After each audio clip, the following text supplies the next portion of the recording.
With the launch of the PS4, Killzone Shadowfall represents the series' best opportunity for a new beginning. But that opportunity slips from Guerrilla Games' grasp once again, this time under the weight of a poor campaign with no team to root for.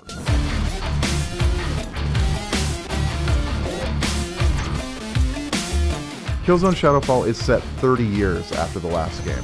Mortal enemies, the ISA and Helghast, are now situated on either side of a massive wall on the planet Vecta, as an uneasy settlement and truce unravels. There's some grasping in Killzone Shadowfall's premise toward higher social commentary, and there are strong echoes to the post-World War II era East and West Germany during the 70s. Somewhere in all of this, there must have been a story worth telling, and, like shafts of light in a ruined building, these bits sometimes shine through. But they're buried under muddy shades of gray, and despite the beauty of Vecta and the sheer technical wizardry on display, Shadowfall does its absolute best to paint almost every character as an awful, irredeemable person in an awful, hopeless cycle. As the story progresses, every offense by one side is one-upped by the other, and this literally does not stop.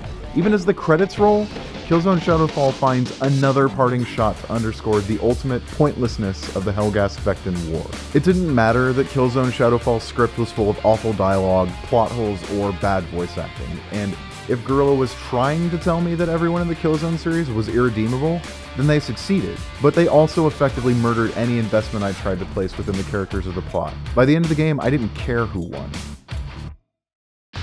Despite the oppressive tone and presentation, Shadowfall's biggest problem is a deficit of fun. Aiming and shooting in Killzone has always been slower than other first-person shooters. Weapons in Killzone Shadowfall are large and loud and onerous, which is part of Killzone's sensibility. This isn't a big deal, but Guerrilla can't find an effective, functional combat loop. Enemies either cower in cover or later flank from every direction, and body shots aren't effective, making Shadowfall a game of obligatory, boring headshots. Attempts at stealth are undermined by enemies with improbably wide cones of vision. Depth is a frequent contributor to Shadowfall's campaign length, and there's an infuriating trial and error approach to forward progress. The user interface often fails to convey the next objective or mission critical moment, and toward the end of the game, I died and reloaded somewhere in the neighborhood of 24 times in the upteenth holdout fight against an overwhelming Helghast force, all because I didn't rush to a bomber Killzone didn't tell me I could use.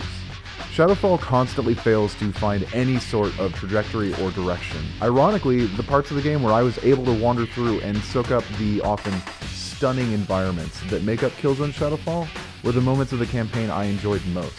Multiplayer at least manages competency that escaped Shadowfall's campaign. Thanks to a steady 60 frames per second and the revelatory new DualShock 4, it controls better than any previous Killzone game while still feeling like Killzone. But Shadowfall's level design fails again in multiplayer. Stages feel cluttered and full of invisible objects to get hung up on, or rails that can't be vaulted. Warzone continues to provide some consistent variety in matches, but there's not really anything new or interesting or ambitious about Shadowfall's multiplayer. That absence of meaningful evolution might be Killzone Shadowfall's biggest sin. For all of the next-gen bluster of its visuals and the repeated blunt force attempts to ram a message home, Guerrilla's first shot on the PS4 poorly retreads shooter cliches. In a launch lineup crowded with shooters, Killzone Shadowfall sits at the bottom.